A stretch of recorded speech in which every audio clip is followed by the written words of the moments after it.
Okay, welcome everyone to the first of our PV webinars that we are having, hosted by the Nelson Mandela University's Photovoltaics Research Group. My name is Jackie Crosey-McClelland, and I'm just going to do a quick introduction before we get started with our speaker.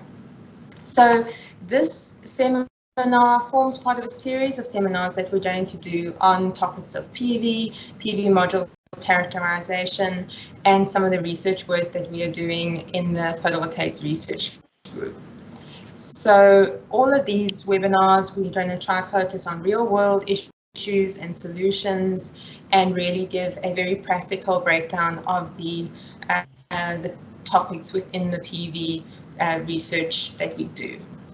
So there will be a few extra, there will be more webinars on this topic. So if you've signed up for this webinar, there should be more to come. So we will just check your emails for more information on them. So just to note that at the end of the presentation, we will be doing a Q&A session. So any questions, if you could please add them to the Q&A section in the Teams view, and then we will address those questions at the end of the talk. The link and the video of this presentation will be available after the webinar is complete, so you will receive an email as to how to access that once that is available.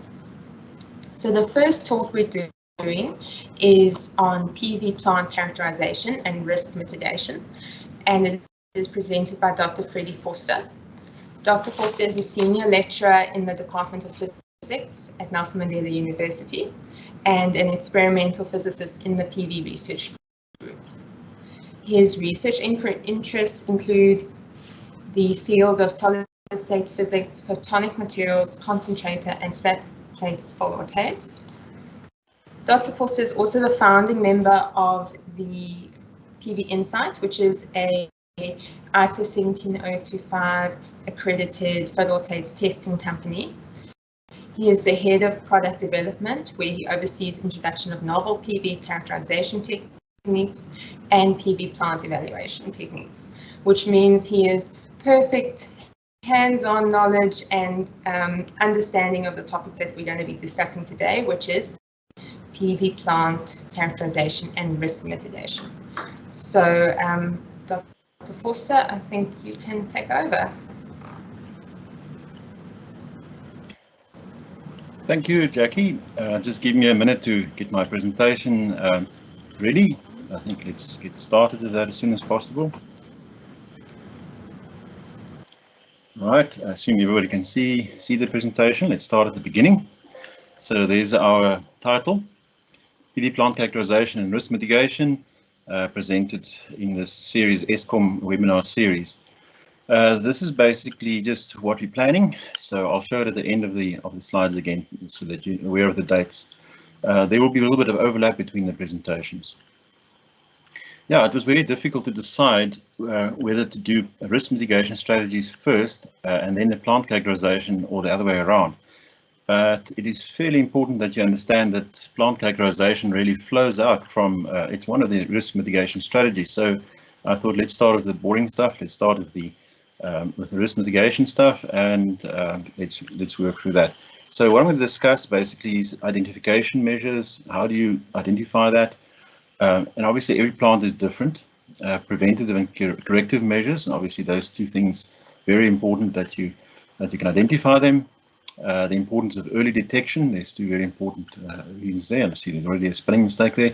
Mitigation fact sheet, how to set it up. It's very important to actually, once you identify a mitigation measure, that you actually have a fact sheet.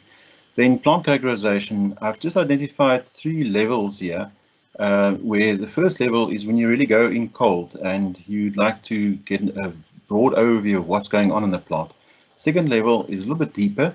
You're actually on the plant itself and you walk around and you can look at things. Level 3 is really in the laboratory, also on the plant, but mostly in the laboratory, and that's where the PV Insight company comes along. All three of those levels can feed into contact research. If there is something that can't be sorted out, it can be taken to the laboratory. So let's start with the risk mitigation strategies, and let's look at that. It's important to realize that your mitigation measures must be identified along the value chain, from the project design phase, which is the most important part, construction phase, and operation and maintenance phase. Now, obviously, it's very difficult to be aware of all the faults or potential faults in the design phase, but the more you have there, the better, because the cost factor for the same failure increases as you go down the value chain. So if you've got the wrong connectors in the design phase, it's going to cost you exponentially more in the operation and maintenance phase to replace that. Or if you don't have a plan to pull out weeds in the production or the project design phase, it's going to cost you a lot of money to set up ways to get rid of weeds later on. Okay, so let's go to the next one. So the requirements for investors and insurers and EPC contractors are very different to the own operators, and there's quite a bit of conflict there sometimes during the whole management of the plant. So therefore, it's important to actually identify what is obligatory and what is optional in part of the OM scope. So what tests must be done and what tests are optional. So also the required reaction time, depending on the severity of the failure and the cost of mitigation options, needs to be identified beforehand. As I said, there are two main categories of mitigation measures, and the first one is preventative measures. That is done before the fault occurs, and corrective measures, and that's the one that happens after the fault occurs.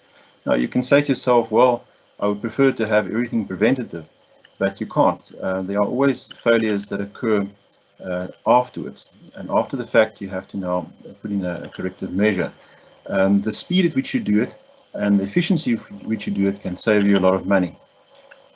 You do get plant designers who would say, well, it's highly unlikely this fault will occur. We'll deal with it when it occurs. That is not always the best option. So preventive measures impact capex cost, obviously, because you're going to have to set up systems to prevent the failure from happening. Overall uncertainty calculations of the energy yields will obviously decrease. That's a good thing. And the number of detected failures will obviously increase because you can then actually find the failures before they occur, and you really want to do that. Then the cost priority number also will decrease. That is an interesting number that basically relates the priority of spending the money to actually play or act on the corrective measure. Typical mitigation measures in this group would be component testing. You can say it's optional, you can say it's mandatory. Design and review construction oversight, same. Qualification of the EPC, what they're talking about there specifically is make sure that your EPC is qualified and that the people that are involved there have the qualifications and the experience to actually undertake the task. So these are all preventative measures. Corrective measures also obviously impact on your capex costs. Because you have to make sure that you have corrective measures in place. If you don't, you can be caught with your pants down. So it's important that you take that into account. It also impacts very much on your cost priority number.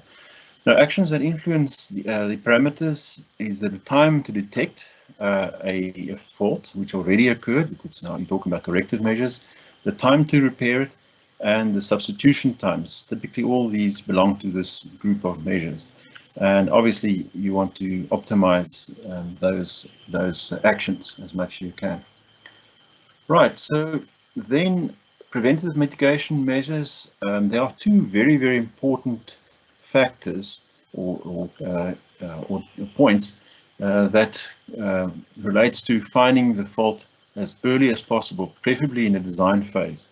The first one is the so-called factor 10 rule, which basically says for the same component, that's the cost of the component, during the design phase, you'd probably pay 10 times for that same fault detection or for fault correction During the procurement phase, it will be 100 times. During the installation phase, probably 1,000 times. And during final commission, probably about 10,000 times. That's why I said earlier, it is very important to detect faults as early as possible and act on them straight away.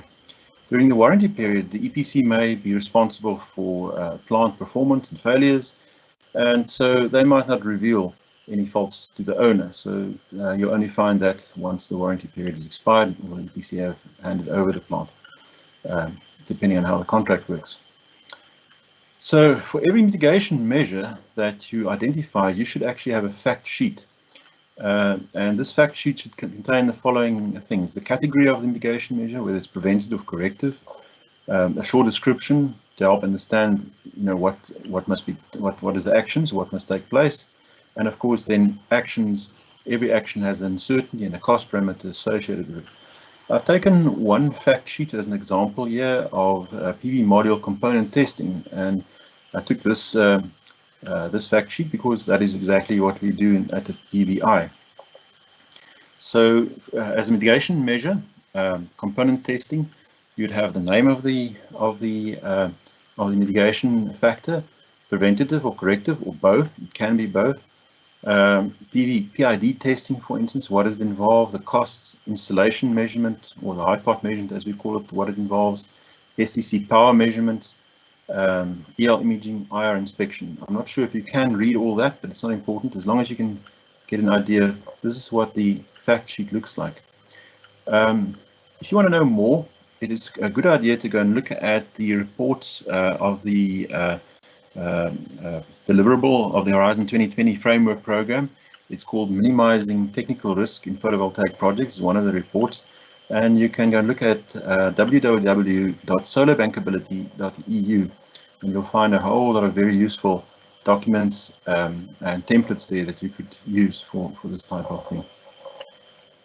So here's a whole list of mitigation strategies that is listed there. Reducing uncertainty in your irradiance, reducing uncertainty in temperature, reducing uncertainty in degradation. What are the mitigation actions and what are the measures? You have to do component testing. What does that involve? Obviously, there could be more. It could be sub lists of this. Design, review, and construction monitoring is also a mitigation measure. Qualification of the EPC, it's an action that has to be taken. It's a mitigation measure. You have to actually go out and look at the EPC's qualifications and his experience. Advanced monitoring system, that could be the SCADA. A PV plant has to be monitored continuously. It's a dynamic thing that changes all the time, and you want to be on top of any changes that might occur. So early detection is very, very important to save money and to increase your outputs. You also have a basic monitoring system which basically just gives you alarms at plant level, and it just collects notifications that might occur. Advanced on-site inspection is also something that the PVI can do, photovoltaics inside the company. That's why it's a star there. And it relies on the use of techniques such as infrared, IR, UV fluorescence, electroluminescence, and IV measurements to actually detect faults. It's very important that you use an accredited independent company to do these full suite of analysis. Otherwise, you are going to be in the dark, in the blind. Visual inspection on site, it's also something that we regularly do. When you walk the plant, you can see where problems lie. If there's weeds growing, if a filter for of an inverter is blocked, if there's loose wires, if the ducting is open, etc. Those are a long list of things that you can check as an independent contractor. Spare parts management, and that I think goes without saying. So that basically is a quick overview of the risk mitigation measures. It is quite involved. I can keep you busy for more than a week on all the strategies and actions and how it actually works. It can get quite mathematical when you look at the calculation. And the reason why it gets complex is because you have to decide when a fault occurs, at what point is it worthwhile replacing or repairing, because obviously everything has costs involved. Some faults have no impact and they may not be that important. So it is important to actually make a full study of your plant and how it operates. Okay, so inspection strategies, that is now characterization. That is the second part of the talk. That flows out of your mitigation measures. And so the first thing you'd like to do is to have your plant inspected by professional people. And the way we do it is normally in these 3 levels. And if possible, contract research that can flow out of any of the actions that might not be resolved straight away. So level 1 is really high level, or if you want to call it that, low resolution, and that involves SCADA analysis and low resolution aerial data. So what I mean by low resolution aerial data, it's basically high flyover of a drone or aerial vehicle, just to take pictures of the whole plant so you can get an idea, an overall view. SCADA analysis, this is all stuff that you can do before you actually get to the plant. If the owner has or the operator has SCADA data available, which includes all your currents and voltages and meteorological data, you can use that to get an idea of what could be wrong on the plant. So let's start with that. SCADA data, you look at the physical plant characteristics, what you could find or send, like the topography. There's a mountain, or is there a mine dump next to it? The plant layout, is the plant laid around a little hillock in the middle? Is there, what roads are around there? Is it in the city? Is it in the country? Then of course your SCADA data will give you your DC data, and it's important to know what the resolution of that DC data is before you start the work, because it might only be at an inverter level, or it might be at a combiner box level. So it depends very much on the resolution of your data, and also the time interval between the data points. Resource and meteorological data, obviously very important. What type of sensors do you use? Do they just use pyranometers? Do they use reference cells? So all that feeds into your final data analysis when you look at your SCADA data. I have just shown some interesting stuff here that we did with SCADA data. These will be power blocks on a big PV plant, and you'll see there's the strings over there, and this whole all this will form a power block. And by plotting the data, you can actually go and look at or make sense of the data, and you can see if there's common faults that occur, or problems that might come up. For instance, there you see there's a specific string over there at a specific combiner box that seems to have a problem. This trough over here indicates that there's actually a whole string that seems to have a similar problem, and so you can look at these surface diagrams to identify issues. You must also remember that it might not be an issue on the module level. It could be that the SCADA data sensors is faulty, and one must always keep that in mind as well. Over here at the bottom, I have a let me just put my pointer on. I forgot to put my pointer on. Let's see if I can show my laser pointer here. At the bottom here, you can see what I've got here is actually the whole plant, the SCADA data of the whole plant over a full day. And if you do that, you can now actually go and look at the power blocks and see if there are problems with the power blocks throughout the day. So every power block, there's about 39 power blocks over here. You can see that there's a power block over here which is consistently low throughout the day. There's a few of those. What you can also notice is that the whole plant seems to take a dip in the middle of the day, which possibly indicates that there was very little wind, and maybe the temperatures of the modules went high, and that caused a little bit of a dip in the power production throughout the day. These are all things that you can summarize from looking at the SCADA data as a whole. This is the front screen of the SCADA system at the plant. Just a close-up of that last slide that I showed you over there. The detail that you can see for a specific day. The y-axis is just arbitrary units. Okay, so then aerial inspection, as I said, flying high, just to get an overall view of your plant. You look at operational thermographic imaging. Now, people often confuse IR imaging or thermographic imaging. with dark and light. When I say operational, I mean the plant is in operation. You do it in daylight when the sun is shining more than, I think, 700 watts per square meter. So what you see is something completely different from what you would see if you do a laboratory or dark thermographic image where you actually pass the current through the module. So that is something completely different. And that is the dark thermography is the one that is described by the ISC procedures. This one is when the plant is actually in operation, the module is in operation. So what you're looking for is shattered modules, thermal anomalies, non-operational strings, you'll see very clearly as higher temperatures. Then also in the drone footage, you'll see a visual image of the plant. So you might see again modules or module strings that are missing. You might see some soiling features, potential soiling features. You might see a gravel road and stuff like that. So that's very important to do this high fly over. Here's a picture of a plant, and the ESKOM colleagues will know this plant. It's not a very big plant, but it's the only picture I had at the moment. I can't really show the other pictures because then people will be able to identify what plant it is. Okay, this is the ESKOM plant in Rocheville. So you can clearly see if there's non-operational modules or strings. And in this case, we don't see that. You should be able to see mismatch or hot modules.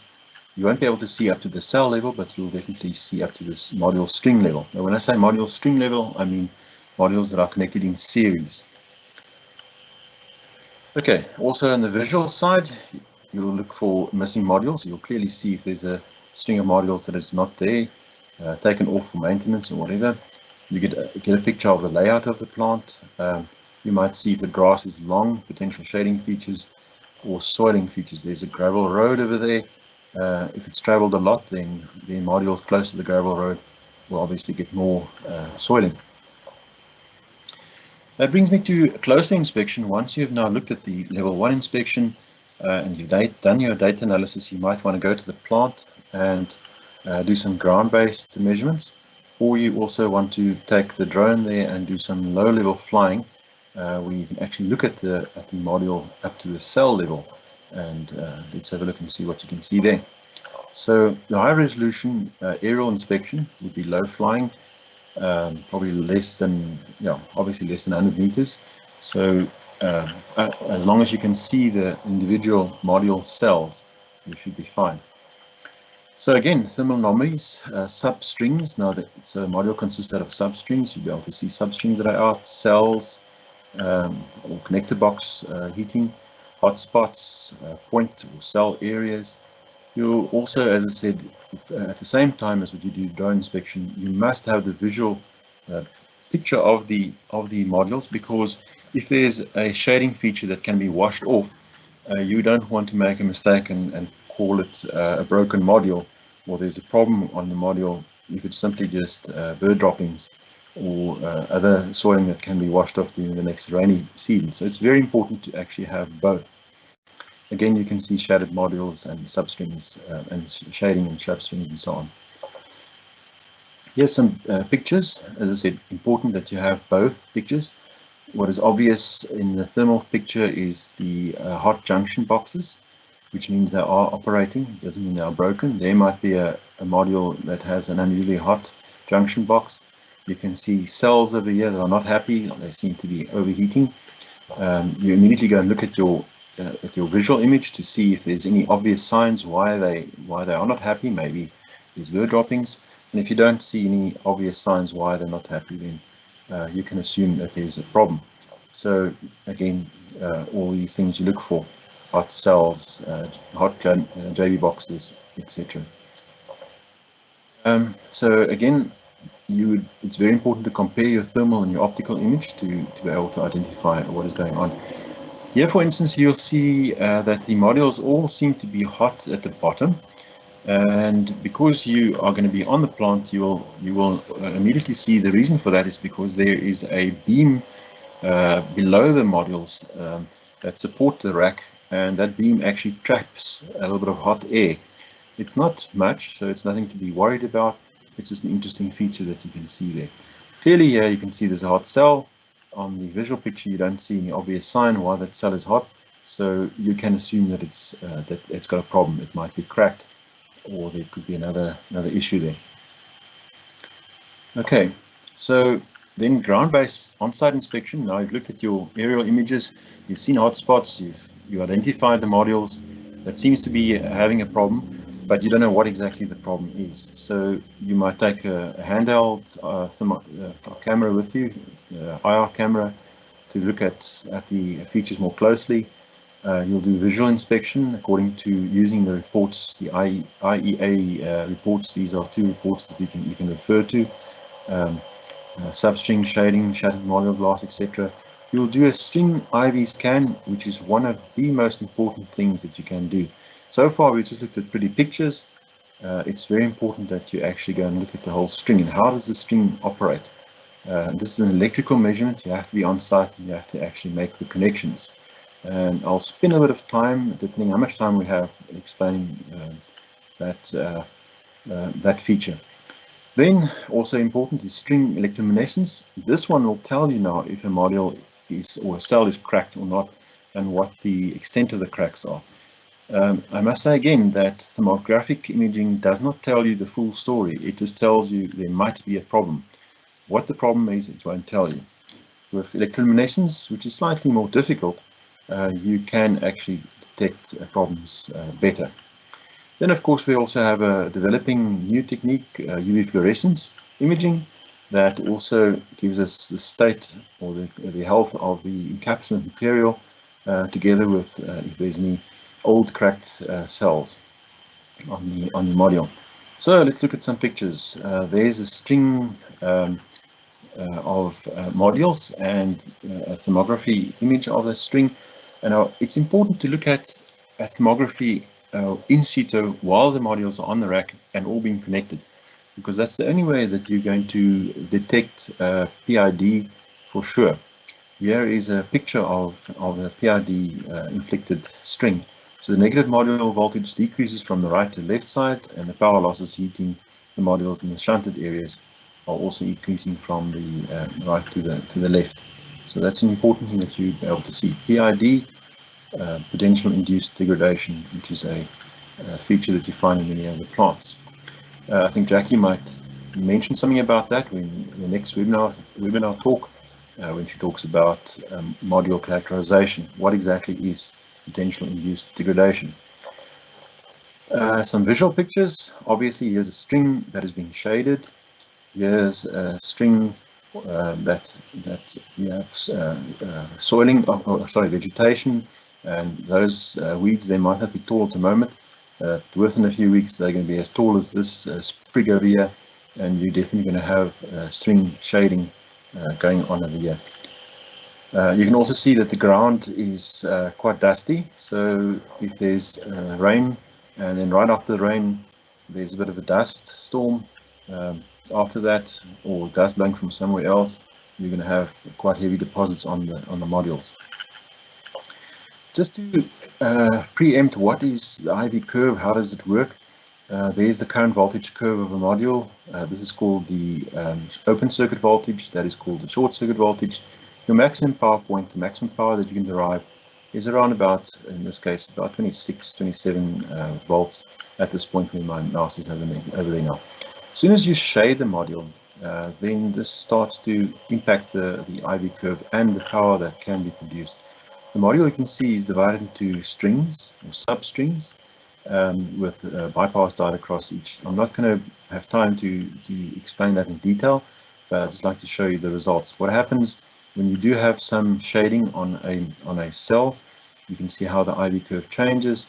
You can see the drastic impact it has on the power of the module. So what you see basically there is the IV curve, or the current voltage characteristic of that bypass diode that is operating over there. So what happens over here is this string of cells is effectively bypassed. It's cut out so that you don't have overheating of the cell. So more cells could become shaded. It won't have a big effect. As soon as you have uniform shading, you could have that the whole module IV curve just drops. Again, it has a big impact on your power, and your short circuit current.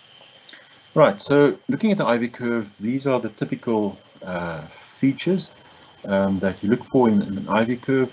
I've listed them over here. I'll try and go over them effectively. We'll see how much time we have.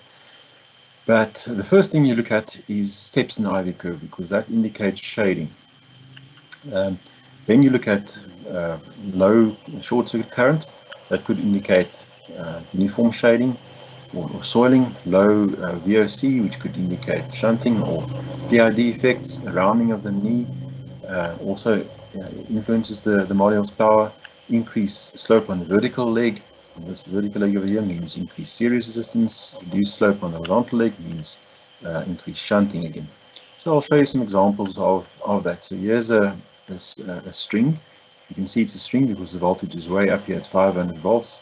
A string of say 20 or so 30 modules. And you can see that every time there's a step, it means that there is a module or a substring of a module that is not that is being bypassed. So you can see the power loss that results in those in the fact that the modules or substrings are bypassed. So if it's severe, then, or if there's many modules involved, if there are many substrings that are out, then you'll see that the depth of this kink increases quite drastically. So just to go back quickly, if it occurs way down at the bottom here, it basically means that it's the whole substring that is shaded, or it's a major part of the substring. Whereas if you look at the depth, that means that there are a lot of substrings that are being shaded. If the module is completely shaded or soiled, and it's uniformly soiled, there won't be mismatch between the strings, and you'll just see that the IV curve will still look like an IV curve, but the current would be dropped, so your maximum power point will also be less. So there's no serious mismatch. Even if there's a bit of dirt damming at the bottom of the module, as long as the shading is uniform across the strings, it won't have such a big effect. All that will happen is that the short circuit current will drop, but there will be no heating signatures, no mismatch. So next one is looking at number 3, that is low VOC, and there's some examples here of low VOC and a VOC histogram of the plant. And you can see there are some strings that shows low VOC and might indicate a dropped cell group. Maybe some cells are out, likely caused by short of bypass diodes. So in this example, there's at least 2 strings that are likely to have one or more dropped cells. Full shading of a PV cell causes a similar looking left shift, but a tail is usually present where the curve approaches the axis. So in this case, you actually have a reduced VOC. If there's a tail, it means that there's shading involved. Another reason why VOC could be dropped, if it's together with increase in the shunt resistance, it could be PID, potentially induced degradation. You can see the fill factor also reduces. The fill factor is a measure of the squareness of the IV curve. You can see that the IV curves are not very square over here, indicating that these strings are probably or could be affected by PID. I'd just like to point out, by looking at the IV curve, you cannot say definitely it's PID, but it points to that, and that is why you do several levels of inspection. The next level, you'll now take the module, take it to the laboratory, and do some tests on it to see if it's indeed PID. So just one indicator that there is a fault doesn't mean that that you actually identified it correctly. So the last things I'd like to show here is 5 and 6.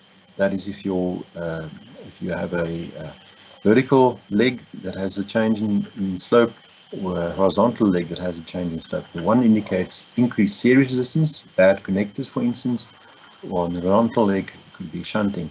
So that's what actually happens over here, it's showing you there. That's a normal IV curve. If the IV curve changes with the series resistance increasing, then this vertical leg changes. Or if there's a shunting current going on, then the horizontal leg will change slope. There's some examples here. Here's a string that has a reduced slope, In other words, reduce shunt resistance. So there's current shunting through the module, not actually contributing to power. So you have quite a big drop in power being produced by that module. So electrical shunts can cause slopes, but it's much less common. PID can also cause these slopes, and may be accompanied by also a low VOC. Here you can see that this module over here, and or this string over there, or that string over there, you don't have the accompanying loss in VOC, so probably not PID related. So just re-showing the earlier graph, you can see the reduced reduced shunting resistance there, together with a drop in VOC. And again, that should indicate that there's most likely strings that are affected by potential-induced degradation. Also very interesting, what we can do is now look at the IV curves and look at all the parameters of the IV curves on a plant and go and do a two-dimensional plot of that. And again, by doing that, you can see if there's a general trend in the junction boxes or the strings or the power blocks for that matter. And you can see there's definitely patterns developing here. There's a junction box over there with a whole bunch of strings connected to that, which seems to have a common problem. Or over there, the fill factor seems to be quite low, quite high in that area and quite low in this area.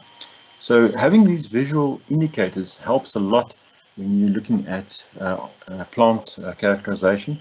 If you look at the whole plant characterization, each of these shows a power block, and you can have these different parameters. There's the maximum power, for instance. You can see these strings over here show low power, low power, and these strings at the top there show high power. So you can correlate and see if you can see general trends there. Then on-site string electroluminescence, also something that hopefully Jackie will point out when she talks about module characterization, but suffice to say at this point, a module is just like an LED, a light emitting diode. Now, light emitting diode, most of us have LED lighting in our house, so a PV module has exactly the same structure. The only problem is that the light that's being emitted by a photovoltaic module cannot be seen. It is not visible in the spectrum. So that is why we need a special camera that can actually see these modules. When you pass the current through the module, that you can actually see the module glow. You cannot see with the eye, you can only see it with a near-infrared camera. So what this shows us is there are some module substrings, because remember I showed you earlier that a module consisted of 3 substrings. You can see there's a module substring in each of these modules that are not functioning or not functioning as they should. So by doing this, you can see where the mismatch occurs in a module string. There's some more examples there. You can actually see some cells that are not producing, won't be producing any current. This is now at night. This is at our outdoor research facility on a man lift with a camera, and passing the current through, you can see through the camera, you can see the modules, the electroluminescence from the modules. It is important to be able to do this in situ while the modules are connected together, because that gives you indication if there's PID present and how the modules are working together, because the module on its own won't tell you the full picture. When the module is working together with the other modules, they should be more or less matched. If they're not matched, you'll clearly see it in the electroluminescence image from the plant. So this is something that we can do. There are some companies that's starting to fly the drone cameras. At this stage, we're not quite there yet, but that is the next logical step, is to fly at night with an EL camera and do on-site string electroluminescence. So watch the space. Again, doing comparisons between electroluminescence and IV and thermography, very important. You can see, for instance, there's a thermography image of a module, and the cells don't look very happy. There's some cracked cells there, or there's some other issue. You can see in the electroluminescence image that substring. Now, it doesn't mean that it's not working. It simply means that it's not producing, or it's not passing the same amount of current through as the rest. You can also individual cells that are not working well. And you cannot see that on the thermography image. So again, just because the thermography image shows that there is no problem doesn't mean that there isn't a problem. So it is important that you do look at both. For instance, there's also a string of cells that might not be entirely happy, but you can't see that on the thermography image. You have to look at everything together. So that brings us to level 3, where we now look at this module in detail, in situ on the plant. The modules that we identified, that we still don't know what's going on there. You might have seen the thermography image, we might have taken a string EL, and now we'd like to go and look at individual modules. Also, modules can be taken off and packed into boxes and sent to our laboratory to be analyzed individually further. And if at any stage any of these mitigation measures don't work or don't give a satisfactory result, you can always do contract research through the university. So on-site in situ inspection, again, you will have a handheld camera looking at the individual modules, not the strings now. You'll do visual inspection again of the modules, looking at the modules themselves, back and front, look at glass, look at individual soiling and so on. You look at individual IV scans of the modules, not of strings, but individual modules that you identify that are problematic. And you can also do individual module electroluminescence imaging. Now, individual module electroluminescence imaging, you're purely looking at cracks. You're not really looking at how the module operates within a string, because you're connecting only the module, not the whole string. And again, you can do on-site UV fluorescence imaging to corroborate your findings. So this is typically what we find. And by the way, these modules didn't show any electroluminescence signals. So, you know, it's most likely something else that's causing the problems. But here you can see some hot cells. Could mean that they are cracked. Could mean that there's a bus bar that's broken.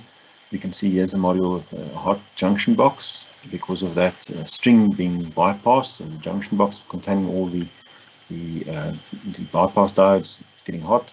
You can see there pointed hot cell feature. It could be some soiling if you look at the visual image of that. So all of these should give us an indication if there's possible problems with these modules. Again, you can see this hot area at the bottom, indicating there's some air trapped at the bottom of the module. So here's again a thermography image, an old one that we have here. If you look at the visual picture, you see the source of that overheating. Just the tip of the cell is being shaded, meaning that this cell is not producing the same current as the other cells. And when it's not producing the same current, it's being reverse biased. It's very much like horses running behind each other, pulling a stagecoach. If there's one lame horse, the other horses will actually pull that lame horse. So here's a lame cell, and so all the other cells will now have to overcome and put this cell in reverse bias. Same as when you have batteries in a device. If there's one bad battery, that bad battery will get hot because it won't produce the same current as everything.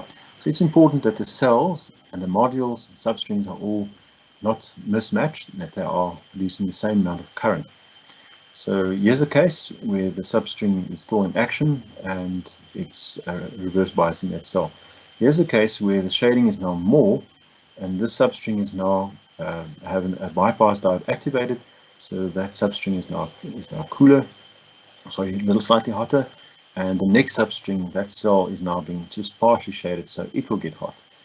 And you can imagine what it does to the power of the module. Again, some images that corroborate the front and back of the modules. We saw a hot cell over there. We don't see anything on the visual image, but looking behind the cell, you see that the backsheet's actually burnt from the overheating of that cell. Now the backsheet is just a polymer, and it can actually burn quite easily.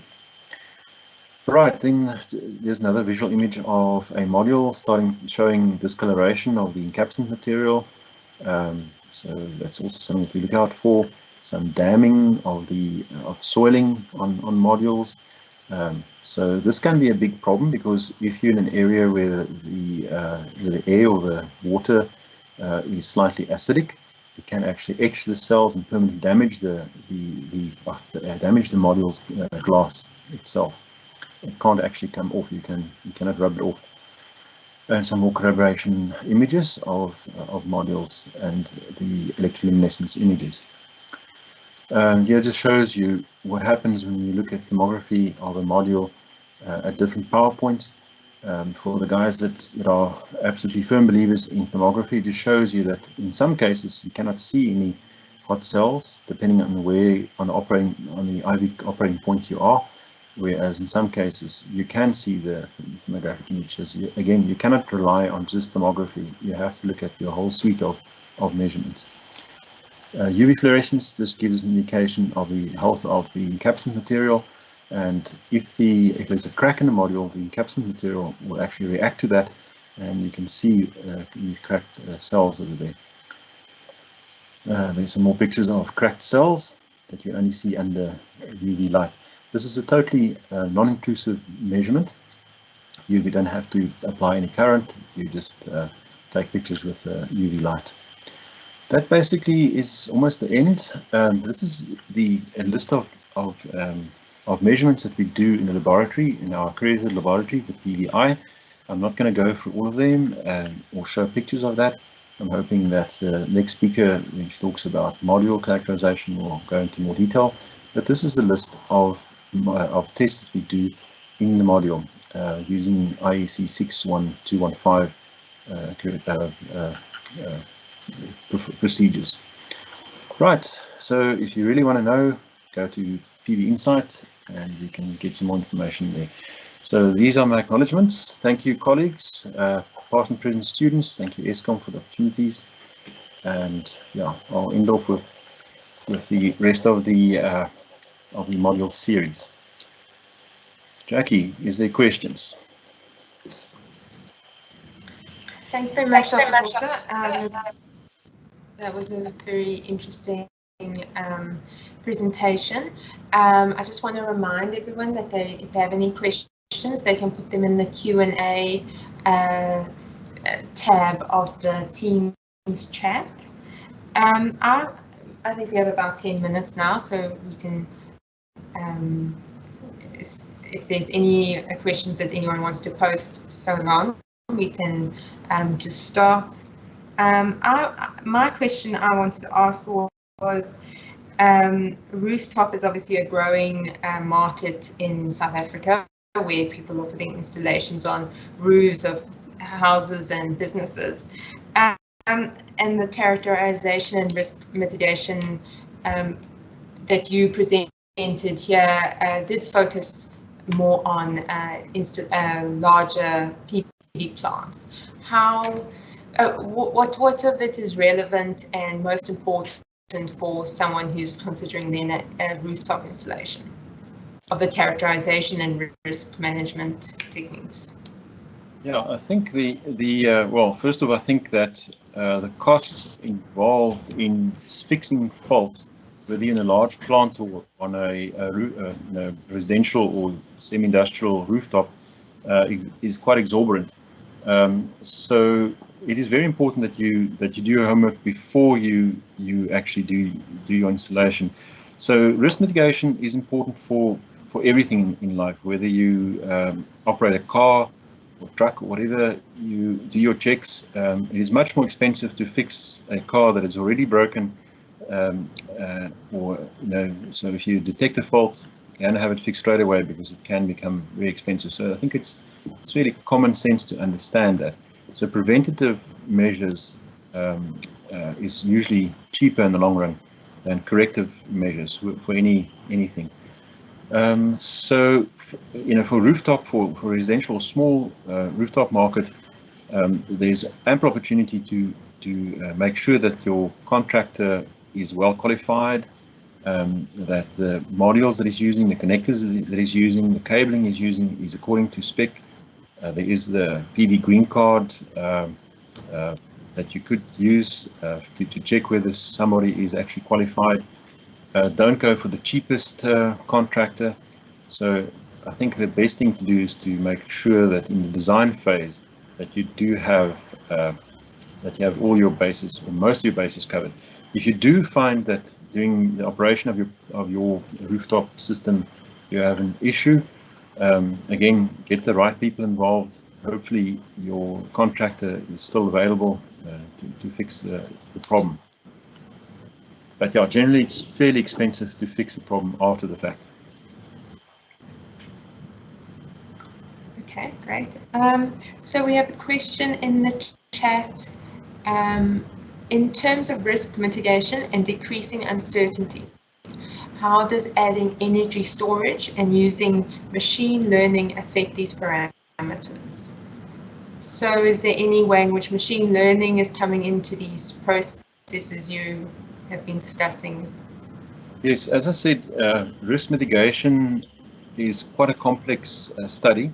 It's important that you have a lot of data because you want to really know whether a corrected measure is going to be cost effective. Also, if you're building new plants, you'd like to know what to watch out for.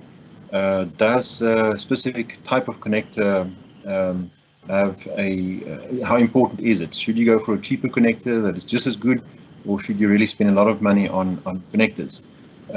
You know, so those are not always obvious answers. So you can feed all that information into a machine learning system that can actually work out for you at what point is it actually cost effective to spend on capex for preventative measures, and also when it's after the fact, when something has broken, at what point and how much should you spend on fixing it. Obviously, if your module is shattered and broken or a string is out, then you have to replace it. If there's weeds growing, you have to pull the weeds out. You can't not pull the weeds out. How much will it cost to pull the weeds out versus how much energy are you losing because of the weeds growing in front of your module? That is an interesting question, and that I think where machine learning can come in. As far as storage goes, yes, that is a major big question. I recently looked at a project from University of Stellenbosch where they actually did a whole project on that. So yeah, you can always contact me if you ever ask me that question. I think Kuben also asked a question. Yes, he asked, do you recommend electroluminescence in-situ testing for large solar plants as part of commissioning tests? Yes, certainly. In-situ meaning once it's actually on the rack, not always before installation, but during installation, after installation, basically at the connection stage, because a lot can go wrong during the installation. We've seen many modules being cracked and so on. The problem there is that if the rack itself isn't 100% flat, there's a little bit of a twist in the rack. Many contractors will just clamp the module down and putting the module under slight mechanical stress, and that could eventually lead to modules cracking a year or two after the fact. So it might cost a bit more to make sure that the racks are 100% straight and level, and that there's no flex in your racks. That's part of the capex budget. The question is again, how much should you spend so that the problem doesn't occur? And again, not an easy answer always. Okay, great. There don't seem to be any more questions coming through. So perhaps we can hand over to Prof. van Dijk for final comments.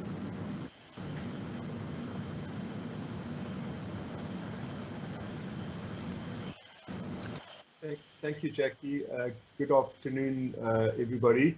And first of all, well, my job is actually quite easy. Freddie's done an excellent job. So first of all, to Dr. Vorster, thank you very much for a very interesting presentation. I think you've highlighted many important aspects that need to be looked at and addressed during the various phases of PV plant construction and operation. I think some interesting results that you showed, and obviously just a really a small sample of very interesting effects that could keep one busy for a very long time. Yeah, so for me, it just ends. I'm just required to then, I've acknowledged Freddie, just to acknowledge one or two other entities that made this possible. Firstly, I would like to acknowledge our IT services at the university, at NMU, in particular Chanel Roby, who's made this possible for us and really assisted us through the process. And then, of course, the university at large, Department of Physics, the Photovoltaics Research Group, without mentioning names, just the, those that have made this possible and worked with this initiative that we've started this year. Obviously, ESKOM, who's been who we've worked with for a very long time, on various projects, and this is also just an acknowledgement to them for supporting us over the years. And then PV Insight as well for making all results and data and equipment and stuff available. So with that, thank you very much to everybody for attending, and we look forward to you joining us in a few weeks' time for our next presentation. Thank you very much.